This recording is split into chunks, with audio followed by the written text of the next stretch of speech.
Assalamualaikum warahmatullahi wabarakatuh. Nama saya Nur Syahirah binti Zaidi. Nama saya Nur Syafiqah Izzati binti Kamaluddin. Dan hari ini kami akan membentangkan tentang tarqiq dan tafkhim.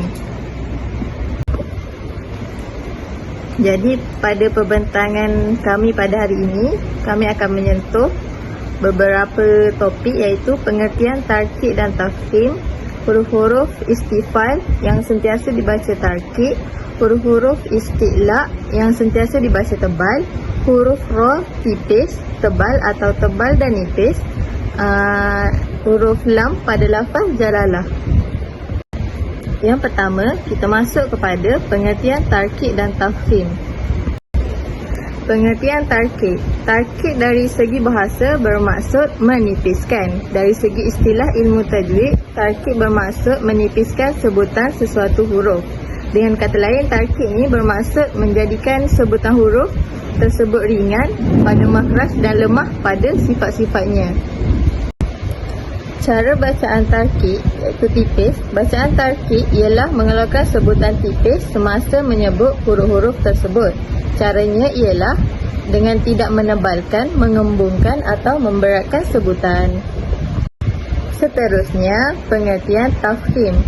Yang pertama, tafkhim dari segi bahasa bermaksud menebalkan. Seterusnya, dari segi istilah ilmu tajwid, tafkhim ni bermaksud menebalkan sebutan sesuatu huruf. Maka tafkhim ni bermaksud menjadikan sebutan huruf ni berat pada makhraj dan kuat pada sifat-sifatnya. Cara bacaan bagi tafkhim iaitu tebal. Bacaan tafkhim ni ialah menebalkan sebutan semasa menyebut sesuatu huruf. Ini dapat dilakukan dengan tidak menipiskan atau tidak meringankan sebutan. Yang kedua, huruf-huruf istifal yang sentiasa dibaca tarqiq. Terdapat 21 huruf-huruf istifal yang perlu ditipiskan bacaannya, iaitu dipanggil tarqiq. Iaitu huruf-hurufnya adalah ba, ta, sa, jim, ha, dal, za, ro, zai, sin, shin, ain, fa, kaf, lam, mim, nun, waw, ha, hamzah, ya. Huruf ra pula mempunyai perbahasan tebal dan nipis yang tersendiri. Huruf alif dan hamzah yang sentiasa ditipiskan. Huruf alif dan hamzah ni adalah huruf istifal yang mesti ditipiskan sebutannya dalam semua keadaan. Contoh-contoh kesalahan yang sering berlaku ialah menebalkan sebutan alif ataupun hamzah dalam bacaan. Contohnya dalam surah Al-Fatihah ayat 2, Alhamdu, dan juga surah Al-Baqarah ayat 67, A'udhu. Jadi, sebutan alif perlu ditipiskan dengan tidak mengembungkan mulut yang akan mengeluarkan sebutan yang tebal bagi alif yang bersuara O. Contohnya, A'udhu. Padahal kita perlu sebut A'udhu. Seterusnya, huruf lam yang mesti ditipiskan. Huruf lam adalah huruf istifal yang mesti ditipiskan sebutannya dalam semua keadaan. Kesalahan yang sering berlaku ialah menebalkan sebutan huruf lam apabila ia berada selepas ataupun sebelum huruf isti'la yang sepatutnya ditebalkan. Contohnya dalam surah Al-Imran ayat 122, wa'alallah. Kita tak boleh baca wa'alallah. Lam tu perlu ditipiskan menjadi wa'alallah. Juga dalam surah Al-Fatihah ayat 7, siratal ladzina. Al-ladzina. Lam perlu ditipiskan. Seterusnya, huruf mim yang sentiasa ditipiskan. Huruf mim adalah huruf istifal yang mesti ditipiskan sebutannya dalam semua keadaan. Kesalahan yang sering berlaku ialah dengan menebalkan sebutan huruf mim apabila berada sebelum ataupun selepas huruf isti'la yang perlu ditebalkan. Contohnya dalam surah Al-Baqarah ayat 10, fi qulubihim maradun. Okey, maradun. Jadi, maradun, mim di situ perlu ditipiskan. Tidak boleh ditebalkan disebabkan selepasnya ada huruf ra yang tebal. Dalam surah Al-Maidah ayat 3 juga, mahmasatun. Masatun. Ma perlu ditipiskan, tidak boleh ikut kepada huruf sad yang tebal. Jadi, mahmasatun. Seterusnya pula, huruf ba yang sentiasa ditipiskan. Huruf ba adalah huruf istifal yang mesti ditipiskan sebutannya dalam semua keadaan. Okey, kesalahan yang sering berlaku ialah dengan menebalkan sebutan ba apabila berada sebelum ataupun selepas huruf isti'la yang perlu ditebalkan. Contohnya dalam surah Al-A'raf ayat 139. Wa batil. Jadi ba perlu dibaca nipis. Wa batil. Seterusnya pula, huruf ha yang sentiasa ditipiskan. Huruf ha adalah huruf istifal yang mesti ditipiskan sebutannya dalam semua keadaan. Okey, kesalahan yang sering berlaku ialah menebalkan sebutan ha apabila berada selepas ataupun sebelum huruf yang sepatutnya dibaca tebal. Contohnya dalam surah Yusuf ayat 51, hasa, yang mana sa adalah huruf yang tebal. Jadi ha perlu dibaca tipis, jangan ikut pada huruf yang tebal. Hasa. Dan yang terakhir adalah huruf sin yang sentiasa ditipiskan. Huruf sin adalah huruf istifal yang mesti ditipiskan sebutannya dalam semua keadaan. Kesalahan yang sering berlaku ialah dengan menebalkan sebutan sin apabila berada selepas ataupun sebelum huruf yang sepatutnya dibaca tebal. Contohnya dalam surah Al-Isra ayat 35, bil qisṭasi. Sin perlu dibaca nipis, yang mana sebelumnya ada huruf ta yang perlu dibaca tebal. Bil qisṭasi. Topik yang ketiga adalah huruf-huruf isti'la yang sentiasa dibaca tebal. Huruf-huruf isti'la yang sentiasa dibaca tebal.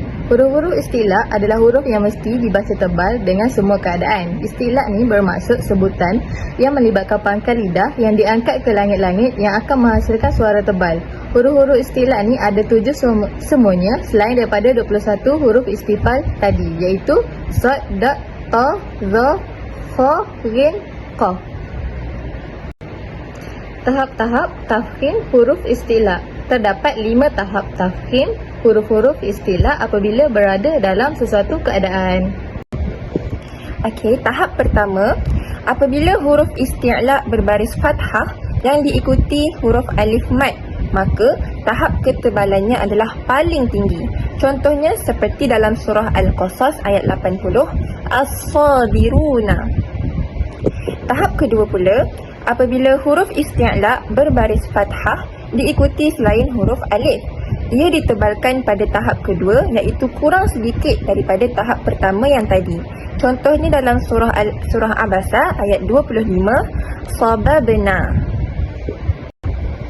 Seterusnya, tahap ketiga, apabila huruf isti'la berbaris dhammah, maka ia perlu ditebalkan pada tahap ketiga yang kurang sedikit daripada tahap kedua yang tadi.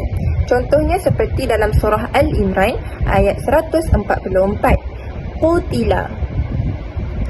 Seterusnya tahap keempat, apabila huruf isti'la berbaris sukun, maka ia ditebalkan pada tahap keempat yang kurang sedikit daripada tahap ketiga yang tadi. Contohnya dalam surah Al-Insan ayat 8, wa yut'imuna. Dan yang terakhir sekali iaitu tahap kelima, apabila huruf isti'la berbaris kasrah, maka ia berada pada tahap ketebalan yang paling sedikit. Contohnya dalam surah Al-Fatihah ayat 7, sirata. Seterusnya dalam topik keempat, kita akan menyebutkan tentang huruf ra, tipis, tebal ataupun tebal dan nipis. Okey, pertama, huruf ra yang mesti ditipis. Huruf ra mesti ditipiskan sebutannya jika berada dalam 4 keadaan seperti di bawah. Yang pertama, huruf ra berbaris kasrah iaitu bawah, serta huruf bersabdu berbaris kasrah. Contohnya dalam surah Al-An'am ayat 44, farihu. Dan juga surah Al-An'am ayat 59, fil barri. Yang kedua, huruf ra sukun iaitu mati dan sebelumnya berbaris kasrah. Contohnya dalam surah Al-Baqarah ayat 49, ali fir'auna. Fir'auna, ra itu mati dan sebelumnya huruf fa yang berbaris kasrah. Yang ketiga pula, huruf ra yang diwakafkan iaitu berhenti sebelumnya ada huruf ya sukun iaitu huruf mad ataupun lin, dan sebelum ya itu pula berbaris kasrah. Contohnya dalam surah Al-Baqarah ayat 110, Basir. Dan yang terakhir sekali, yang keempat, huruf ra sukun kerana wakaf iaitu berhenti, dan sebelumnya huruf sukun yang bukan huruf isti'la, dan sebelum huruf itu pula berbaris kasrah. Contohnya dalam surah Taha ayat 71, As-Sihr. Seterusnya, huruf ra yang mesti ditebalkan. Menebalkan sebutan huruf ra bermaksud menyebut dengan suara ra dengan mengembungkan sebutan, bukan ra dengan melebarkan sebutan. Huruf ra yang mesti ditebalkan sebutannya jika berada dalam 6 keadaan berikut. Yang pertama, huruf ra berbaris fathah ataupun dhammah. Contohnya dalam surah Al-Baqarah ayat 25, Ruziqu. Ru dibaca dengan tebal. Dan juga dalam surah Al-Waqi'ah ayat 37, Atraba. Raba. Ra dibaca dengan tebal. Seterusnya, yang kedua, huruf ra sukun iaitu mati dan sebelumnya berbaris fathah ataupun dhammah.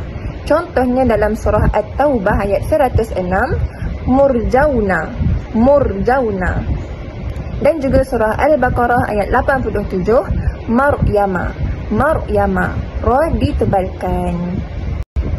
Seterusnya, yang ketiga, huruf ra diwakafkan iaitu berhenti, dan sebelumnya ada huruf mad yang terdiri dari alif ataupun waw, dan sebelum itu pula ada huruf berbaris fathah ataupun dhammah. Contohnya dalam surah Ghafir ayat 19, As-Sudur. As-Sudur. Ra diwakafkan dengan tebal. Dan yang keempat pula, huruf ra diwakafkan iaitu berhenti, sebelumnya ada huruf sukun yang bukan huruf mad, dan sebelum itu pula ada huruf berbaris fathah ataupun dhammah. Contohnya dalam surah Al-Fajr ayat 1, Wal Fajr. Wal Fajr. Yang kelima, huruf ra sukun iaitu mati, dan sebelumnya ada hamzah wasal yang dikasrahkan secara bukan asal iaitu kasrah arif. Seperti dalam surah Al-Anbiya ayat 28, Limanir tada.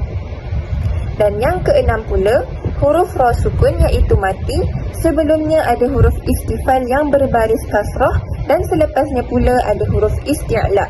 Seperti contoh dalam surah At-Taubah ayat 122, Kulli firqatin. Kulli firqatin. Dan yang terakhir sekali, huruf ra yang boleh dibaca tebal ataupun tipis. Kita boleh baca antara kedua-duanya, antara tebal ataupun tipis.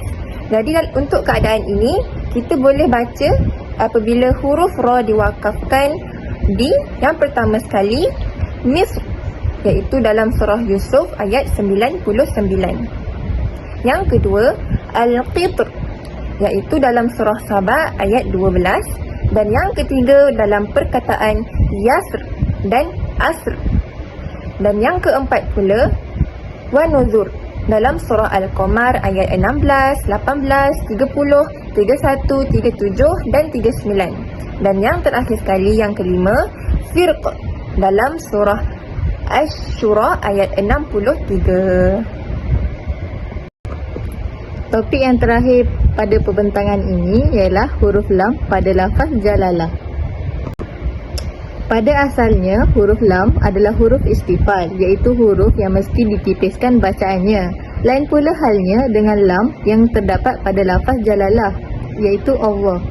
Ia mesti dibaca tebal atau tipis mengikut keadaan. Bentuk bacaan lam pada lafaz jalalah adalah seperti berikut.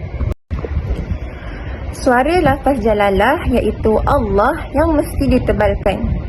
Jika huruf sebelumnya berbaris fathah ataupun dhammah, iaitu contohnya dalam surah An-Nisa ayat 157, Rasulullah, dan surah An-Nisa ayat 171, Rasulullah. Allah perlu dibaca dengan tebal. Bagi suara lafaz jalalah iaitu Allah yang mesti ditipiskan pula adalah jika huruf sebelumnya berbaris kasrah. Contohnya dalam surah At-Taubah ayat 81, Rasulillah. Jadi lam pada perkataan Allah dibaca dengan tipis. Rasulillah. Baik, itu sahaja daripada kami. Sekian, terima kasih.